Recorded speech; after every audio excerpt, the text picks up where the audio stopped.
Capítulo 7. 4 princípios para a disciplina. A disciplina, se corretamente considerada, é uma forma de sabedoria. Do contrário, ela não pode ser chamada de sábia. A disciplina é dolorosa, mas nem tudo o que é doloroso é disciplina. Devemos ser adultos em nosso pensar. Cachorros têm 4 patas, mas nem tudo com 4 patas é um cachorro. Então, consideremos alguns princípios para a disciplina, sendo cada um deles refletido no relacionamento que Deus tem com o seu povo. Em primeiro lugar, disciplina não é punição.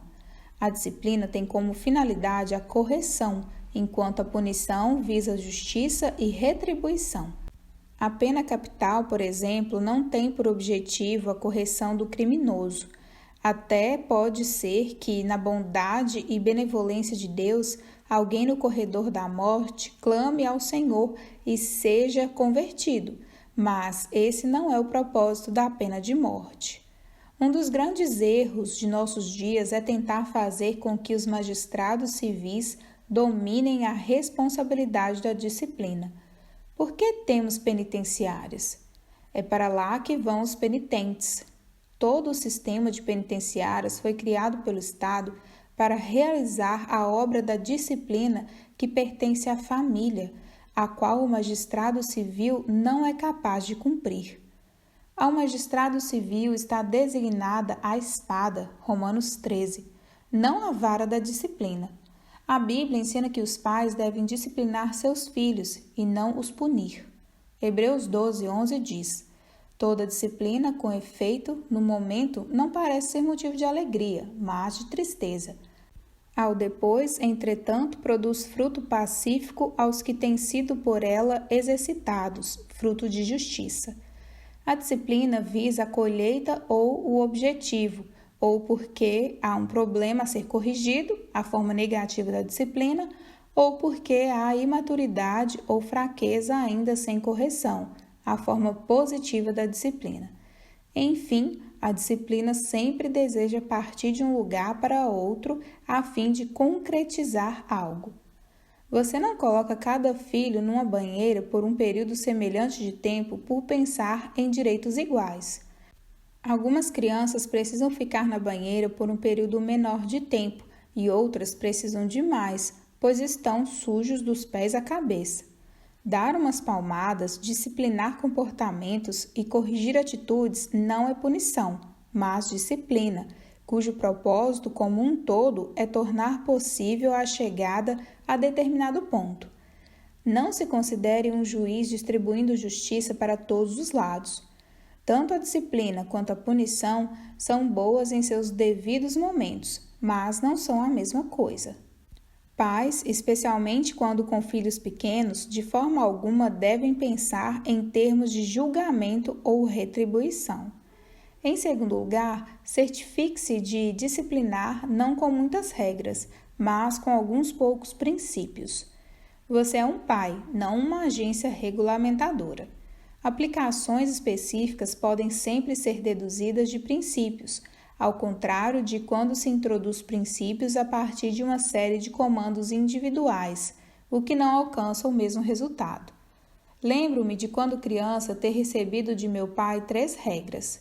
Não só isso, mas lembro também onde eu estava no jardim da frente quando ele deu essas regras, e me lembro da maneira carinhosa e afetuosa com que ele me deu as regras. Ele pôs o punho em frente do meu rosto. Seus 3 princípios foram: primeiro, sem desobediência; segundo, sem mentira; terceiro, não desrespeite a sua mãe. Agora, isso não abrange tudo? Foque nas leis que são como raiz e não naquelas que, como folhas, estão na ponta dos galhos. Jesus ensina que há 2 grandes mandamentos que resumem todo o Antigo Testamento: amarás ao Senhor teu Deus de todo o teu coração e o teu próximo como a ti mesmo. Mateus 22, 37-40. Esses 2 compreendem os 10 mandamentos. O maior mandamento corresponde aos 4 primeiros. O segundo grande mandamento corresponde aos últimos 6. Todas as outras leis do Antigo Testamento encaixam-se debaixo deles 2. Disciplina por princípios significa que seu sistema de disciplina faz sentido. Ela é ordenada, não um caos de mandamento que dependem do estado emocional da mamãe ou do papai enquanto as diretivas são dadas. Multiplicamos normas e regras porque, caso o desejo seja acusar, sempre há com o que acusar. Não tenho dúvidas de que a grande maioria de vocês esteja desobedecendo pelo menos a alguma regulamentação estatal enquanto lê este livro. Mas essa é a forma de um tirano pensar, não de um pai ou de uma mãe. Pense em termos de mantenha a simplicidade, seja direto. Deus nos deu a Bíblia e você pode reduzir a lei do Antigo Testamento a 10 requisitos que cabem em uma ficha, e após isso você pode reduzi-los novamente a 2. Se perguntássemos o que o Congresso quer que façamos, teríamos de preencher prateleiras e mais prateleiras de regulamentações. Isso porque o governo federal não procura obediência, mas, ao contrário, tenta controlar a vida dos cristãos. Pais não devem agir assim. Lembrem-se de que Deus deu um jardim perfeito a Adão e Eva. Havia um mundo repleto de sim, mas apenas um não. Diminua o número de nãos em seu lar. Essa é uma outra forma de dizer que, como pai e mãe, você deve escolher suas batalhas cuidadosamente. Suponha que durante um mês, após 100 ordens dadas, seus filhos tenham desobedecido constantemente. Seria muito melhor reduzir tudo a 10 ordens e tê-los seguindo cada uma das 10. Melhor isso do que manter as 100, mas ter apenas 1/5 delas obedecido. O pai com 100 ordens pode até conseguir conformidade mais vezes, mas a média de acerto será terrível. E o que se tem incutido é confusão quando uma criança nunca sabe se o papai vai dar uns tapas ou se a mamãe vai explodir.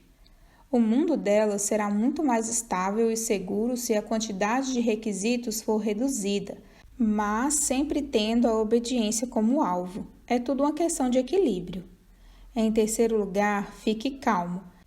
A correção é necessária quando alguém falha, mas a Bíblia diz como aplicá-la. Irmãos, se alguém for surpreendido em alguma falta, vós que sois espirituais, corrigi-o com espírito de brandura, e guarda-te para que não sejas também tentado. Gálatas 6:1. Essa passagem nos diz como devemos corrigir um ao outro no corpo. Durante o batismo de infantes, uma das coisas que os pais prometem fazer é tratar a criança como um irmão ou uma irmã no Senhor. Quando altamente motivado a disciplinar seus filhos, você, de acordo com essa passagem, não está qualificado para fazê-lo. E por altamente motivado, entre aspas, não quero dizer motivado pelo Espírito Santo, mas por seus nervos, sua ira, suas paixões. Tudo está dando nos nervos, as crianças estão em cima, então você explode e daí as corrige. No caso, a correção se dá por causa de um zelo emocional que só quer vê-los de boca fechada. Não é a disciplina devida pela transgressão da palavra de Deus, mas a repentina por causa do orgulho afrontado. Gálatas 6:1 diz que, para corrigir um irmão, você deve ser espiritual. Corrige-o com espírito de brandura e guarda-te para que não sejas também tentado. Sempre que corrigir seus filhos, você será tentado. Faça-o, mas examinando a si mesmo, a fim de não ser tentado e cair. Mas, quando qualificado para disciplinar, você nem sempre se sentirá motivado. Vejamos, você está em paz com Deus e com o mundo, sentado em sua grande poltrona de papai assistindo ao jogo, e um de seus filhos então desdenha de algo que sua esposa disse. Você até pode estar qualificado para discipliná-lo naquele momento, mas, justamente por estar tudo propício, não se sente no clima. No entanto, mesmo não sentindo vontade, a sua disciplina precisa estar baseada em princípios e no que Deus deseja que você faça naquele instante, e não em seu estado emocional. Talvez você sinta vontade de disciplinar justamente quando não deveria, e talvez não a sinta exatamente quando deveria. Logo, não baseie a disciplina no estado de suas emoções. A fim de ensinar obediência, sua disciplina deve ser em si mesma obediente e disciplinada. Citei a frase qualificado para disciplinar.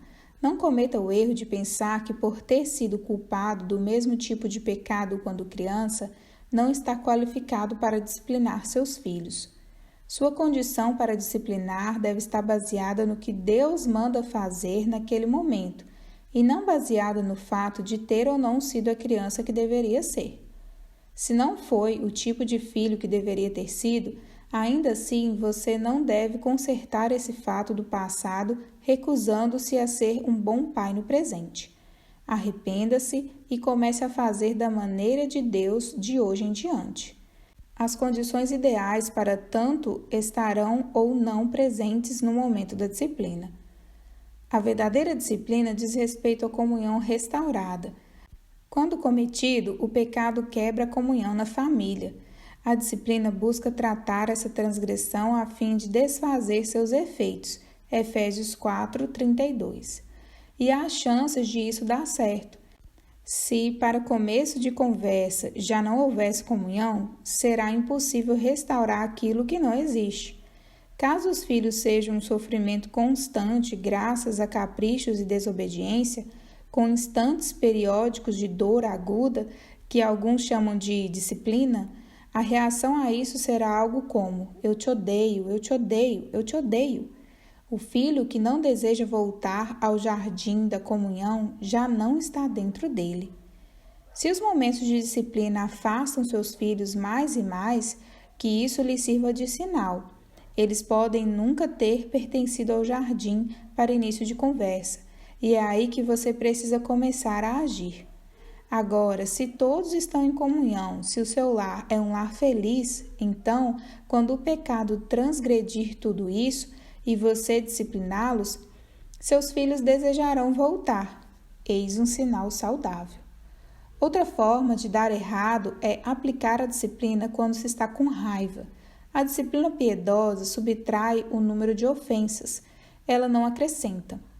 Seu filho foi desobediente e 2 ou 3 coisas quebraram a comunhão do lar. Caso o discipline com raiva, a comunhão do lar será ainda mais perturbada. A disciplina não ajudou. Se o momento de disciplina adiciona ofensas, então não é disciplina. A disciplina subtrai, restaura e coloca as coisas no devido lugar. Se isso não estiver acontecendo, você provavelmente não tem uma comunhão cristã amorosa em seu lar.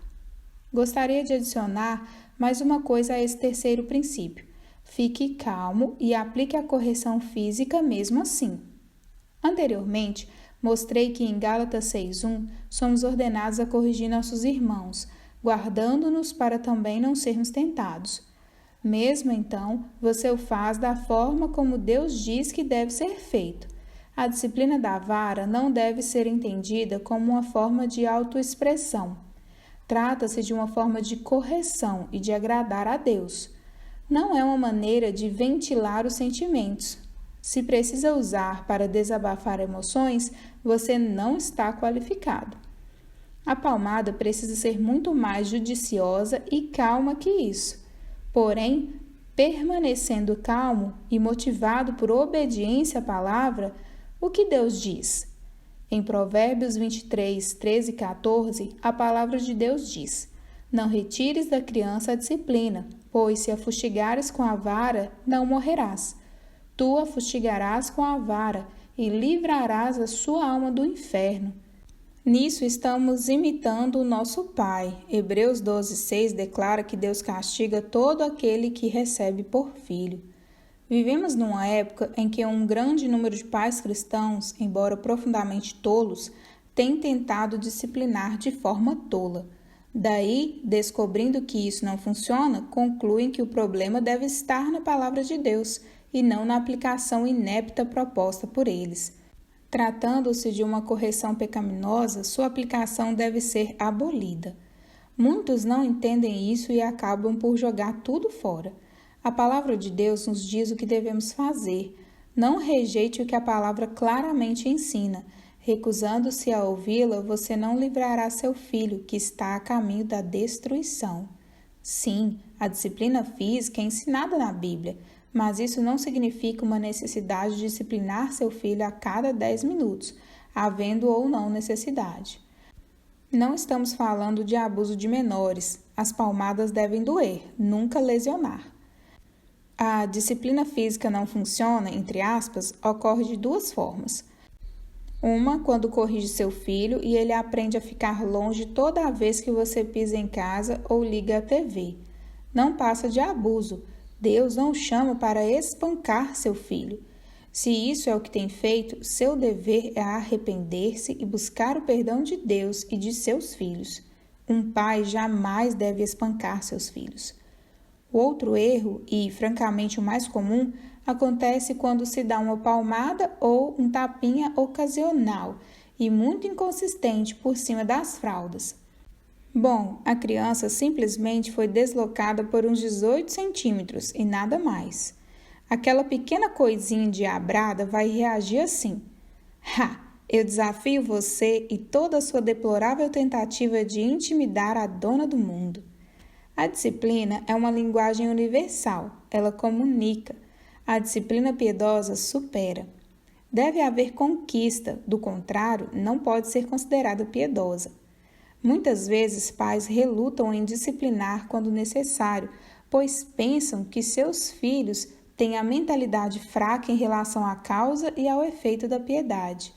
A mãe pode dizer: acho que minha ovelhinha, conhecido pelos de fora como tornado uivante e por seus irmãos como Rasputin de pijamas, não compreende a conexão entre fazer birra e palmada. Ele parece tão triste e desnorteado. Você disse não entende a causa e o efeito da disciplina? Mas como, sendo ele um verdadeiro gênio das causas e efeitos da impiedade? Diga, ele compreende a conexão entre choramingar e consegue o que quer? Ele compreende essa relação casual, então por que não entenderia o relacionamento casual entre mostrar o dedo e ser disciplinado? Provérbios 19:19 diz: homem de grande ira tem de sofrer o dano, porque se tu o livrares, virás ainda a fazê-lo de novo. Esse é o princípio de causa e efeito. Ao limpar a barra de alguém que perdeu a paciência, mesmo que tenha 2, 30, 60 anos de idade, você terá de fazê-lo outra vez. Quando isso acontece, a criança é recompensada por agir sem medir as consequências. Ganha-se mais daquilo que foi atenuado, perde-se o que não foi penalizado. Em quarto lugar, disciplina é amor. A Bíblia declara isso de duas formas. Primeiro, positivamente, porque o Senhor corrige a quem ama. Hebreus 12:6. Quando Deus ama, Ele corrige. O mesmo princípio é declarado negativamente apenas alguns instantes depois. Mas, se estais sem correção de que todos se têm tornado participantes, logo sois bastardos e não filhos. Hebreus 12:8. Em Provérbios 13:24, temos o princípio declarado de forma negativa. O que retém a vara aborrece seu filho, mas o que o ama cedo o disciplina. Sem disciplina física eficaz, você odeia seus filhos. Se não os disciplina de acordo com a palavra de Deus, não me importa a sua estrutura emocional, você não os está amando. O amor não é definido por nossa estrutura emocional, mas por aquilo que a palavra de Deus diz. O ódio é definido por aquilo que a Escritura declara, e a palavra de Deus diz que não disciplinar os filhos praticamente equivale a desprezá-los, e isso inclui renegá-los ao não fazer nada mais do que dar tapinhas por sobre as fraldas.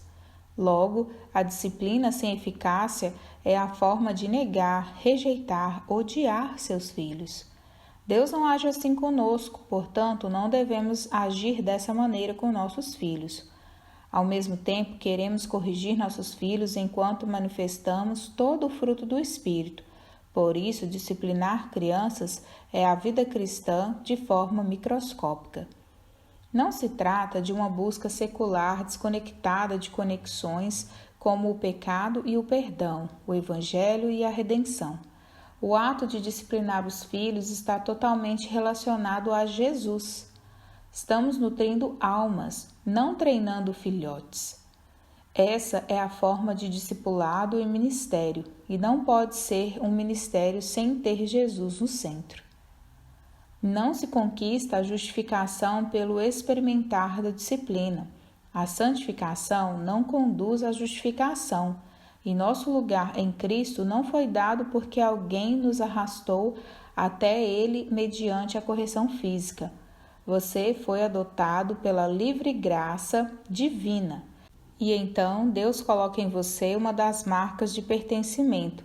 Ele disciplina todo o filho que tem. Medite nisso. Deus o está amando quando o disciplina. Você recebe o dom da disciplina santificadora como resultado da livre graça. Quando garoto, nas vezes em que eu era disciplinado, meu pai, sempre calmo e sensato, dava-nos uma oportunidade de autodefesa, geralmente bem fraca. Ele nos disciplinava e então nos segurava, orava conosco e dizia algo do tipo: tudo está completa e totalmente perdoado, e você pode voltar a reingressar na família como um membro integralmente participante dela, desde que não fique mal-humorado com o que acabou de acontecer. Lembro-me de sentar no porão ouvindo o feliz tilintar dos talheres no andar de cima, como o filho pródigo em terra distante. Quando isso acontecia, antes de me arrepender e reingressar na família, eu era um Wilson? Eu era um Wilson no porão, tanto quanto era e fui em qualquer outro momento da minha vida. Na verdade, esse era o porquê de eu estar lá. Meu pai não fazia aquilo com os filhos do vizinho, por mais tentador que fosse de vez em quando.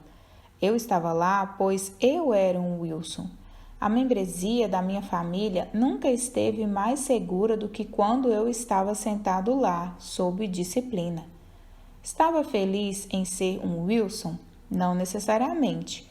Eis que você é um cristão justificado.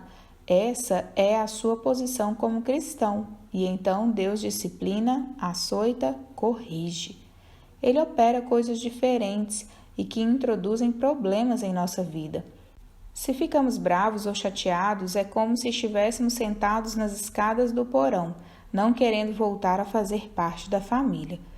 Você é bem-vindo a mais uma vez subir as escadas a qualquer momento e aprender a lição a partir disso. Aprendendo a lição, enxergando que a santificação relaciona-se com a justificação, você entende como a disciplina de seus filhos retrata isso também. Sua teologia da justificação e sua teologia da santificação destilam da ponta de seus dedos, especialmente se você estiver disciplinando seus filhos.